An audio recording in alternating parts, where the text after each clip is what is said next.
बिस्मिल्लाहिर्रहमानिर्रहीम। अस्सलाम वालेकुम ब्यूटीफुल यूट्यूब फैमिली, कैसे हैं आप सब। उम्मीद करती हूँ अच्छे से हैं और मेरी दुआ है आपकी तमाम दिली मुरादें पूरी हों, आमीन। Let's see energies today.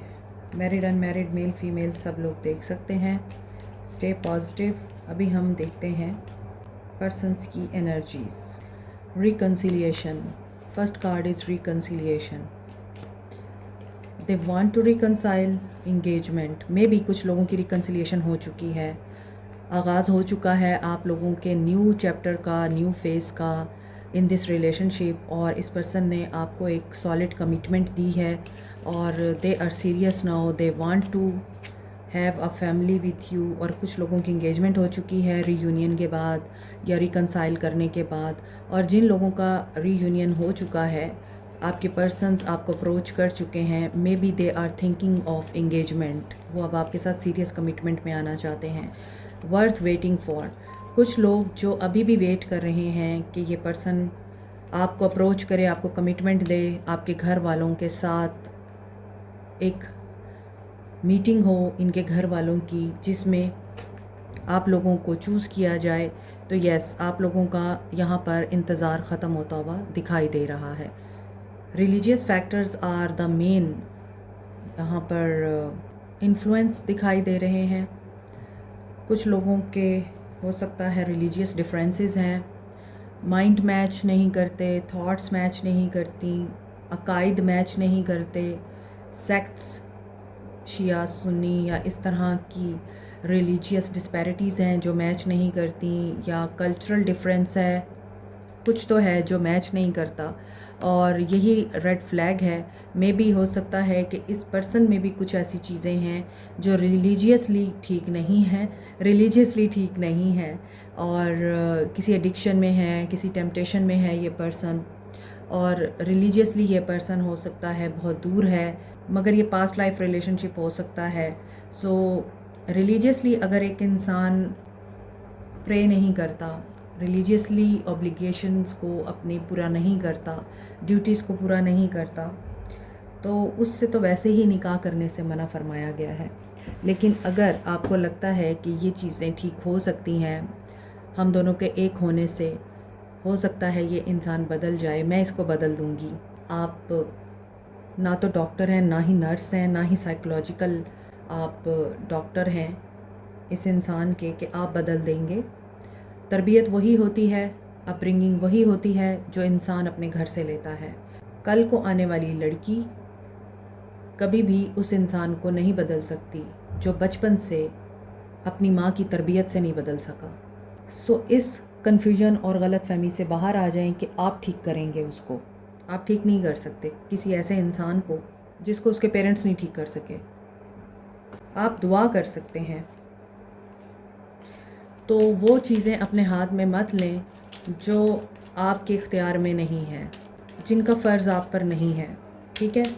So religiously अगर एक इंसान वीक है और वो दीनी अकायद को पूरा नहीं करता, तो वहाँ पर आपको सोचने की ज़रूरत है कि ये रिश्ता फिर आपको क्या खुशी दे सकता है या नहीं। यहाँ पर तो लगता है कि कुछ लोगों की इंगेजमेंट हो चुकी है, लेकिन कहीं ना कहीं आपको ये परेशानी रहती है कि इस इंसान की कंडीशनिंग अच्छी नहीं हुई। यकीनन एडिक्शन है, टेम्पटेशन है। यहाँ पे मुझे ऐसा लग रहा था कि ये रिलीजियसली हो सकता है कि इतने मॉरलिस्टिक पर्सन नहीं है, एथिक्स या मॉरलिटी का इन्हें ख्याल नहीं रहता, समथिंग लाइक दिस। माइंड, इस इंसान का माइंड ठीक नहीं है। मे बी ये पर्सन नेगेटिव माइंडसेट के हैं और मे बी आप अगर इनको बहुत ज़्यादा रिलीजियस होने का या स्पिरिचुअल होने का या नमाज़ कुरान पढ़ने का बोलते हैं या आप इनको दीन की तरफ लाने का बोलते हैं, तो ये आपको तो बोल देते होंगे कि हाँ ठीक है, मैं करूँगा, मैं कोशिश करूँगा, मैं कर रहा हूँ, लेकिन इन रियलिटी ये ऐसे नहीं करते और ये उसमें गुस्से में भी आ जाते हैं। दुनियादारी में पड़ा हुआ इंसान दीनदार अचानक से नहीं होता और मुश्किल हालात से गुज़र कर ही उस तरफ लाया जाता है। ये आप लोग नहीं करते, ये डिवाइन पार करती है। और यहाँ पे पर्सन्स की एनर्जीज़ में ऐसा लग रहा है कि दे आर कंडीशनड, इनके माइंड में बहुत सारी चीज़ें गलत, नेगेटिव, टॉक्सिक चल रही हैं। अब गुस्सा हो सकता है, नेगेटिव माइंडसेट हो सकता है इनका, टॉक्सिक ट्रेट्स हो सकती हैं। यहाँ पे सरेंडर एंड बर्डन की एनर्जी भी है, 6 ऑफ सोर्ड्स की एनर्जी है ये। Aquarius, Libra, Gemini, Capricorn, Taurus, Virgo की एनर्जी है। Something is fishy here, third party situation है। मे बी ये पर्सन ऑलरेडी मैरिड है, अब ये सेकंड मैरिज करना चाह रहा है। थर्ड पार्टी सिचुएशन दिखाई देती है एंड ही इज़ डिटर्मिन कि वो ऐसा करेगा, क्योंकि यहाँ पे 9-6 की एनर्जी आ रही है, प्लेफुलनेस। इस इंसान को अपनी खुशी अजीज़ है, ये इंसान अपनी खुशी के लिए कुछ भी कर जाएगा। ये किसी के जज्बात की परवाह नहीं करेगा। ये कोई हर्ट हो रहा है, कोई परवाह नहीं करेगा। किसी को तकलीफ़ हो रही है, कोई परवाह नहीं करेगा। This person wants what ever he और शी वांट्स फॉर देमसेल्फ। कुछ कन्फ्यूजन्स एंड कुछ नेगेटिव आइडियाज़ भी इनके माइंड में चल रहे हैं विद द डेविल कार्ड। तो समथिंग अच्छा ये भी हो सकता है कि इनके माइंड को ट्रैप किया गया है, कोई ईवल आई या कोई ईवल एनर्जी की वजह से ये पर्सन बहुत ज़्यादा टॉक्सिक हो गया है और ये सिर्फ स्ट्रेस के बारे में सोचता है, नेगेटिविटी के बारे में सोचता है। और हालांकि इसको अभी बैलेंस करना है चीज़ों को, इससे इंडिपेंडेंट एनर्जी में आना है, ये इंडिपेंडेंट एनर्जी में आना चाह रहा है, इस टॉक्सिसिटी को अपनी ज़िंदगी से निकालना चाह रहा है, प्लेफुल एनर्जी में आना चाह रहा है। तो प्लेफुल एनर्जी यहाँ पे जोकर की एनर्जी है और अब जोकर दूसरों को भी खुश करता है और जोकर खुद पे मजाक भी बनवाता है। तो इट मीन्स कि ये पर्सन अभी ऐसा लग रहा है कि फ़िलहाल इनको जो चाहिए ये उसको अचीव करने के लिए अपने ऊपर बातें भी करवा लेंगे, लोगों के ताने भी सुन लेंगे, तंज भी बर्दाश्त कर लेंगे, चाहे वो आपकी की तरफ से क्यों नहीं आ रहा। लेकिन इस पर्सन को अब अपनी हैप्पीनेस चाहिए। यहाँ देखिए सोर्स की एनर्जी आ रही है और यही चीज़ मैंने आपको रीडिंग में बताई है कि अगर आप डिवाइन के साथ कनेक्टेड नहीं हैं, रिलीजियस नहीं हैं, बस मटीरियलिस्टिक वर्ल्ड में ही आप मगन हैं, तो फिर सोर्स के साथ जुड़ने के लिए सोर्स ही हालात और वाक़यात को पैदा करता है। 8 ऑफ पेंटिकल्स, ये कोशिश करना चाहते हैं, जिम करते हैं, जोकर आर्टिस्ट हो सकते हैं, ज़िम्मेदार भी हो सकते हैं, फ्यूडल, इनके बागात हो सकते हैं। ये भी हो सकता है कि बचपन से ही इनकी अपब्रिंगिंग ऐसी हुई है कि इन्होंने सिर्फ टॉक्सिसिटी देखी है, लड़ाई झगड़े देखे हैं और ये इस चीज़ को ख़त्म करना चाहते हैं अपने अंदर से। ये भी पॉसिबिलिटी नज़र आ रही है। ये भी खुश होना चाहते हैं, ये भी ज़िंदगी को जीना चाहते हैं। नाइट ऑफ पेंटिकल्स, सीरियस हैं ये। किंग ऑफ पेंटिकल्स, ओके, ये 2 ऑफ पेंटिकल्स है, मैं इसे किंग ऑफ पेंटिकल्स पढ़ रही थी। तो यकीनन ये पैसे के बारे में भी सोच रहे हैं, किंग बनना चाहते हैं और कुछ नया शुरू करना चाहते हैं, ऐसा कि ये दौलतमंद बन जाएं। कारोबार कोई शुरू करना चाह रहे हैं, कोई प्रोजेक्ट स्टार्ट करना चाह रहे हैं, हार्ड वर्क कर रहे हैं। हो सकता है इनका जिम है, ये स्पोर्ट्स को बहुत पसंद करते हैं, फुटबॉल खेलते हैं और एथलीट हो सकते हैं ये। जजमेंट, यकीनन end of a cycle, starting of a new cycle. इनकी कन्फ्यूजन दूर हो सकती है, बैलेंस में आ सकते हैं ये। जो भी थर्ड पार्टी सिचुएशन है, ये इंसान इस तरफ देख रहा है, ये तो स्टेबिलिटी को बता रहा है, इस तरफ जजमेंट है। मे बी ये इंसान नताइज की परवाह नहीं करेगा या नहीं कर रहा और इसे सिर्फ आउटकम चाहिए, और आउटकम इनकी फेवर में है या नहीं। 3 ऑफ पेंटिकल्स इनकी फेवर में है।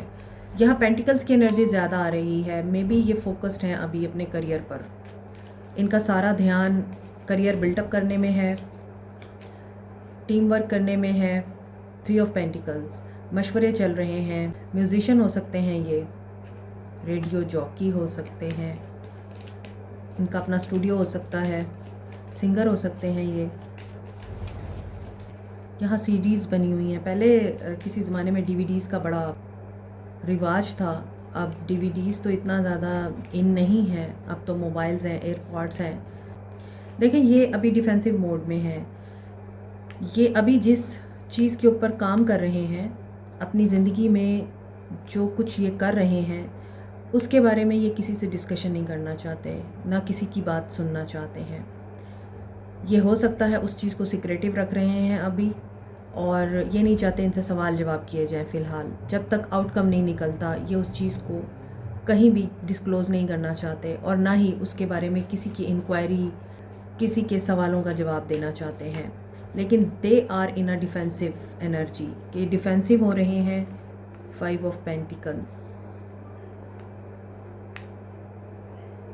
ओके, अभी जो चीज़ें मुझे समझ आ रही हैं, पहले कार्ड्स बता रहे थे कि ये कुछ ऐसा कर रहे हैं जिसमें ये पर्सन किसी से सवाल जवाब गवारा नहीं करेंगे।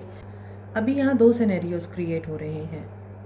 पहला सिनेरियो जो क्रिएट हुआ है वो ये है कि इन्होंने जहाँ भी ये काम शुरू किया था वहाँ पर इनको बताया ये गया था कि सब ओके है, बहुत अच्छा चल रहा है, लेकिन एकदम से डाउनफॉल आया है। और ये अगर वहाँ पर क्वेश्चनिंग कर रहे हैं, उनसे पूछ रहे हैं कि ये कैसे हुआ, तो इन्हें जवाब नहीं मिल रहा और इन्हें ये बोला जा रहा है कि आप अपना शेयर अलग कर सकते हैं या आप गिव अप कर सकते हैं, we are not bound to answer you. एक तो ये सिनेरियो हो रहा है। दूसरा सिनेरियो ये है कि ऐसी चीज़ हुई है इनके साथ कि इन्होंने इस तरह का स्टार्ट लिया था, मे बी आप लोगों को इन्होंने नहीं बताया, आप इनके साथ इनके मामलात को शेयर करते हैं तो वहाँ पर भी इस इंसान ने आपको मे बी नहीं बताया कि ये आजकल क्या करते फिर रहे हैं। लेकिन सडन जब डाउनफॉल हुआ है इनका 2 ऑफ पेंटिकल्स के साथ 5 ऑफ पेंटिकल्स है, पेंटिकल्स की एनर्जी ज़्यादा आ रही है। और यहाँ पे ऊपर स्ट्रेस और बर्डन भी शायद यही है कि आप लोगों ने इनसे कमिटमेंट मांगी है और ये अब आपके साथ इस वजह से आपको कमिटमेंट नहीं दे सकते हैं या नहीं दे पाएंगे, क्योंकि इन्होंने आपको बोला है कि मैं तो इस वक्त इस कंडीशन में हुई नहीं कि मैं फाइनेंशियली तुम्हें सपोर्ट कर सकूं। और इन्हें ये लगता है कि अब इनके पास कुछ नहीं रहा तो आपने इनको छोड़ दिया है या आप इन्हें छोड़ देंगे, ये वाली चीज़ भी लग रही है।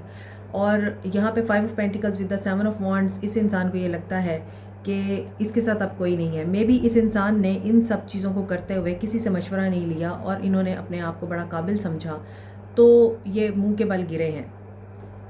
Now they are alone. 5 of pentacles की एनर्जी आ रही है। अगर ये आपके साथ वर्क करना भी चाह रहे हैं, इस टावर मूवमेंट को वापस से बिल्टअप करना भी चाह रहे हैं, तो क्या ये हो पाएगा? तो ऊपर जो इंगेजमेंट और रिकन्सिलिएशन की एनर्जी आ रही थी वो नीचे तो मुझे कहीं नज़र नहीं आ रही, सिवाय इसके कि ये पर्सन अभी फाइनेंशियल स्ट्रगल कर रहा है, फाइनेंशियल इश्यूज़ के साथ डील कर रहा है। 6 ऑफ पेंटिकल्स अगेन आ गया है, थर्ड पार्टी सिचुएशन है। यहाँ भी 6 ऑफ पेंटिकल्स था। मे बी इन्हें कुछ ऐसी चीज़ों के ऊपर कंप्रोमाइज़ करने को बोला जा रहा है जहाँ पर ये इंसान विलिंग नहीं है कि ये कंप्रोमाइज़ करे, और ये कर्मा की एनर्जी भी हो सकती है।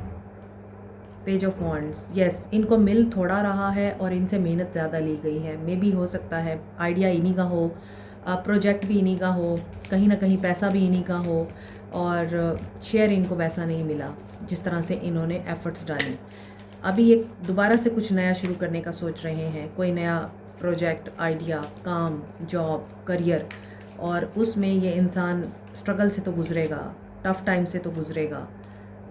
Yes, page of pentacles. May be आप लोगों के लिए इस इंसान के पास देने को कुछ नहीं है, सिवाय इसके कि ये वादे कर सकते हैं आपको, एंगेजमेंट और कमिटमेंट के बारे में आपको ये वादा कर सकते हैं। और अगर आप लोगों की हो गई है एंगेजमेंट, आपको कमिटमेंट मिल गई है, आपका रियूनियन हो गया है, तो अभी आपको शादी के लिए वेट करना पड़ेगा।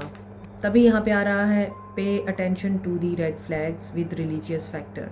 कुछ रिलीजियस फैक्टर्स भी हैं इन्वॉल्व, कुछ इस इंसान की अपनी जज्बाती और इमेच्योर नेचर भी है, और यादों से तो ज़िंदगी नहीं गुजरती और ना ही मोहब्बत से ज़िंदगी गुजरती है। ज़िंदगी तो गुजरती है, जेब में आपके पैसा होना चाहिए, और वो पैसा अब कैसे आएगा, और ये आपको कमिट करेंगे, ये आपके साथ आगे बढ़ेंगे, आपकी ख्वाहिश पूरी होगी, तो देखते हैं। कैप्रिकॉर्न, टॉरस, वर्गो की एनर्जी आज बहुत स्ट्रॉन्ग है। अर्थ साइन की एनर्जी है तो ये स्टेबिलिटी को बताता है, पैसों की बात करता है अर्थ साइन, और स्टेबिलिटी हमेशा लेट ही आती है अगर आपने एक बेहतर ज़िंदगी गुजारनी है। इसके अलावा स्कॉर्पियो, एरीज, लियो, सैज, कैंसर, पाइसिस, स्कॉर्पियो। ऊपर के कार्ड्स में एक्वेरियस, लिब्रा, जेमिनी था, नीचे के कार्ड्स में नहीं है, लेकिन एनर्जीज़ पिक करनी है आपने। एंड ऐसा दिख रहा है कि ये पर्सन गिव अप तो नहीं करेगा, ये एंड लेवल तक कोशिश करेगा कि कन्फ्लिक्ट होता है, इन्हें डिफ़ीट होती है या फिर इस इंसान को किसी धोखे का सामना करना पड़ता है तो ये करेगा, लेकिन ये अपना हक नहीं छोड़ेगा। ये आजकल किसी ऐसी सिचुएशन में है। तो आपके पर्सन्स का नियर फ्यूचर एक्शन, वही कार्ड्स यहाँ जो रिपीट हुए हैं रिपीट हो रहे हैं एक्शन में भी।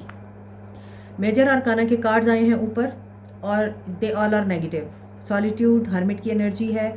यस, अगर ये मटेरियलिस्टिक है तो अब इनकी अवेकनिंग का टाइम है, रीबर्थ का प्रोसेस है। स्पिरिचुअल अवेकनिंग, स्पिरिचुअल एनलाइटमेंट इस इंसान को तभी मिलेगी, तभी नसीब होगी जब ये टेम्पटेशन से बाहर आएगा और कंट्रोल करेगा। पावर अगर इसको चाहिए, पैसा अगर इस इंसान को चाहिए, अथॉरिटी चाहिए, किंग इस इंसान को बनना है, तो पहले इसको अपने अंदर आजिज़ी लानी पड़ेगी। मून के साथ हर्मिट की एनर्जी आ रही है। सोल सर्चिंग नज़र आती है आपके पर्सन की। न्यू बिगनिंग उसी वक्त होगी जब ये इंसान खुद को चेंज करेगा, इसकी सोच में चेंज आएगा, इस इंसान की एक्टिविटीज़ में चेंज आएगा। मे बी पावर का नशा है इस इंसान में, ये पर्सन अनहैप्पी दिखाई देता है, इस इंसान के अंदर सेटिस्फैक्शन नहीं है। कोई प्रोपेगेंडा है जो इस इंसान के ख़िलाफ़ किया गया है, डिसअपॉइंटमेंट में है। एक्शन देखें आपके पर्सन का बिल्कुल नहीं आ रहा, हार्ट चक्रा ब्लॉक है, सिर्फ याद आ रही है मगर ये इंसान नहीं आ रहा। 444 की एनर्जी स्ट्रॉन्ग है। फर्म फाउंडेशन के लिए इस इंसान के साथ आपको कोलैबोरेट करना पड़ेगा, इस इंसान को फॉरगिव करना पड़ेगा। नंबर 6 देखिए, यहाँ पे टेट्राफोर की एनर्जी है और पेशेंस बहुत ज़्यादा ज़रूरी है। हो सकता है ये पर्सन कोई ऐसी सिचुएशन, कुछ ऐसा कंट्रोल करने की कोशिश कर रहा है जहाँ पे इसको अपनी विश फुलफिलमेंट चाहिए, लेकिन इनको मूव ऑन करना पड़ेगा थर्ड पार्टी सिचुएशन से। और थर्ड पार्टी आज की रीडिंग में मुझे इनका करियर दिख रहा है और इनके साथ जो मिसहैप हुआ है वो दिख रहा है, या इनका कोई प्रोजेक्ट है जो कि कामयाब नहीं हो पाया और इनको अब ज़ीरो से स्टार्ट लेना पड़ रहा है। आउटडेटेड थिंकिंग, कंडीशनिंग अगेन आ रहा है, कोई डेविल एनर्जी है। दिस इज़ अ कार्मिक रिलेशनशिप। आपको इस इंसान से ट्रिगर मिलते हैं, ये इंसान आपको लेसन्स देता है, आपको फिर बाद में रिजेंटमेंट होती है। आप इस इंसान की एडिक्शन में हैं, आप कोडिपेंडेंसी में हैं। No second chance. ओके, अब इस पूरी रीडिंग को देखने के बाद तो लग रहा है कि अगर आप लोगों को इस इंसान से इस चीज़ की उम्मीद है कि ये इस रिश्ते को इवॉल्व करेंगे और आपकी ग्रोथ होगी, तो ये कार्मिक है आपका, पेन का बायस बनेगा। You should not believe on this person. Suppression, red flag को मत भूलें। आई थिंक ये रिलेशनशिप ओवर हो चुका है। अगर इस इंसान ने वापसी आपके साथ करनी भी चाहिए है, और जैसा कि मैंने रीडिंग में बताया है आपको कि अगर कोई रिकन्सिलिएशन होती भी है आपकी, ये लास्ट नहीं करेगी। आप फेडअप हो जाएंगे, फ्रस्ट्रेटेड हो जाएंगे, आप खुद ही इस इंसान को ब्लॉक कर देंगे। तो ये आपकी गाइडेंस आ रही है, और सैडनेस में जाने की बजाय एक ऐसी न्यू बिगनिंग जिसमें आपको पता है आगे चल के आपके लिए पेन है, उस न्यू बिगनिंग को होने से पहले आप अपनी बाउंड्रीज़ क्रिएट करें। उस इंसान को बताएं आप क्या कर सकते हैं, क्या नहीं कर सकते। आप उस इंसान को बताएं कि पहले जैसा कुछ भी नहीं रहा, ना आप पहले जैसे रहे हैं, ना वो पहले जैसा रहा है। आप दोनों को चेंज होना पड़ेगा। उस इंसान को आपकी ख्वाहिशात के मुताबिक चलना पड़ेगा, आपको अपनी बाउंड्रीज़ के मुताबिक डिसीजन लेने होंगे, तभी इस रिश्ते को आप हैंडल कर सकते हैं। अपनी मेंटल हेल्थ को बचाने के लिए, अपने पीस को बचाने के लिए आपको बहुत ज़रूरी है सिर्फ प्यार मोहब्बत ना देखें, प्रैक्टिकल होकर ग्राउंड रियलिटीज़ को भी देखें और उसके मुताबिक अपनी ज़िंदगी का फ़ैसला करें। मैं आपको ये नहीं कह रही कि आप इनकार करें, मैं आपको ये भी नहीं कह रही कि आप इस चीज़ को ख़त्म कर दें। हालांकि यहाँ पे लग रहा है कि ये रिलेशनशिप सिर्फ अब एक बेनिफिट के लिए जुड़ेगा, और इस रिलेशनशिप में हो सकता है इस इंसान को आपसे कोई बेनिफिट हो, या उसको आपका इतना सपोर्ट चाहिए हो कि वो इस मुश्किल से निकल सके। तो इसलिए अगर आपको उससे कोई बेनिफिट है या उसको आपसे कोई बेनिफिट है, तो लाजमी बाउंड्रीज़ क्रिएट करें। ये बहुत ज़रूरी है ताकि आप आगे आने वाले दिनों में, बाहर कोई चीज़ टूटी है, इसका मतलब ये है आने वाले दिनों में अगर आप अपने आप को टूटने से बचाना चाहते हैं तो चलते रहिए और वाइज रहकर ही इस रिश्ते में अब आगे बढ़िए। Like share subscribe comment press the notification button bell icon also. Thank you so much, take care, bye.